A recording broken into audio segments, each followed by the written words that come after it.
सोनम रघुवंशी की जमानत फिलहाल बरकरार रखी जाएगी। ऐसा राजा रघुवंशी मर्डर केस की एक हालिया सुनवाई में सुप्रीम कोर्ट ने कहा। इसके पहले हाई कोर्ट ने पुलिस को अपना दिमाग इस्तेमाल न करने की बात करते हुए भी फटकार लगाई थी। नमस्ते, मेरा नाम है स्वाति और आप देख रहे हैं इंडियन एक्सप्रेस हिंदी।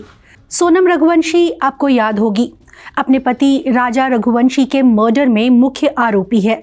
इंदौर के रहने वाले राजा पत्नी सोनम के साथ मई 2025 में हनीमून के लिए मेघालय गए थे। वहां चेरापूंजी में ही उनका मर्डर हो गया था। पहले जानते हैं कि एक साल में इस केस में अब तक क्या हुआ। 23 मई 2025 राजा रघुवंशी का मर्डर।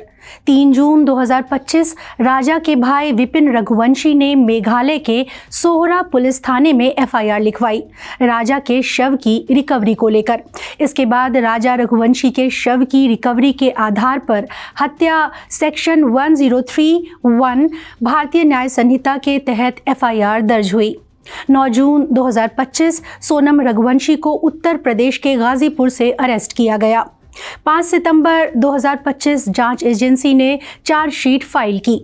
27 अप्रैल 2026 शिलोंग डिस्ट्रिक्ट कोर्ट ने जमानत के आवेदन को मंजूरी दी। 29 जून 2026 मेघालय उच्च न्यायालय ने राज्य सरकार की याचिका को खारिज कर दिया।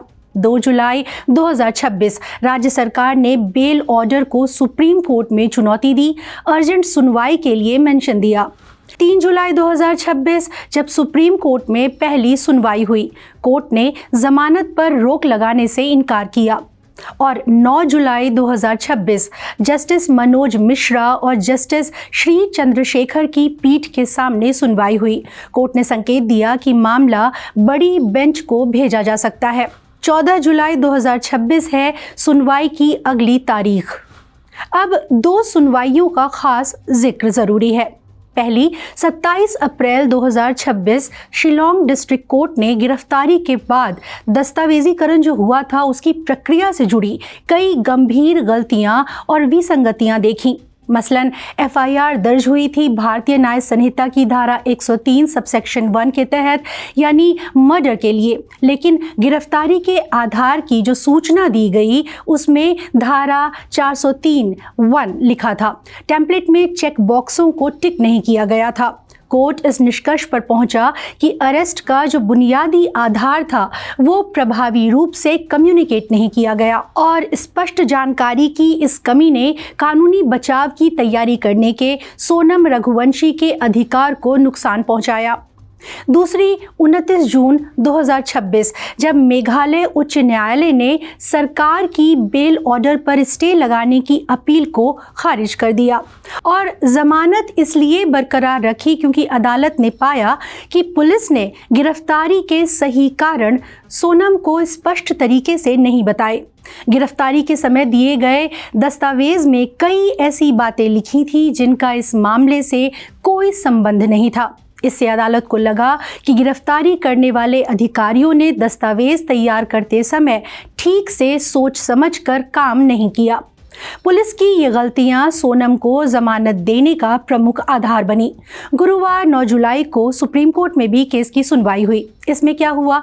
जस्टिस मनोज मिश्रा ने कहा कि पुलिस की ओर से सिर्फ कानून की धाराओं का उल्लेख कर देना काफ़ी नहीं है। गिरफ्तार किए गए व्यक्ति को ये भी बताया जाना चाहिए कि उसे किन तथ्यों और आरोपों के आधार पर गिरफ्तार किया गया है ताकि वो गिरफ्तारी की वजह को समझ सके। सुप्रीम कोर्ट ने मेघालय सरकार को निर्देश दिया कि वो अपना लिखित पक्ष दाखिल करे। सोनम रघुवंशी को गिरफ्तारी के समय जो कागजात दिए गए थे उनकी कॉपीज भी अदालत में पेश करे। इनको देखने के बाद ही सुप्रीम कोर्ट तय करेगा कि संविधान के तहत गिरफ्तारी का कारण बताए जाने की जो अनिवार्य प्रक्रिया है उसका सही तरीके से पालन किया गया था या नहीं।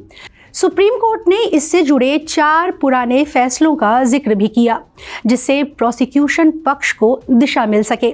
साथ ही पुलिस गिरफ्तारियों के दौरान नियमों का पालन करे। इस मामले में अगली सुनवाई 14 जुलाई को होगी। इस दिन सुप्रीम कोर्ट सोनम की जमानत के खिलाफ मेघालय सरकार की अपील सुनेगी। इन सुनवाइयों पर हमारी नज़र बनी रहेगी।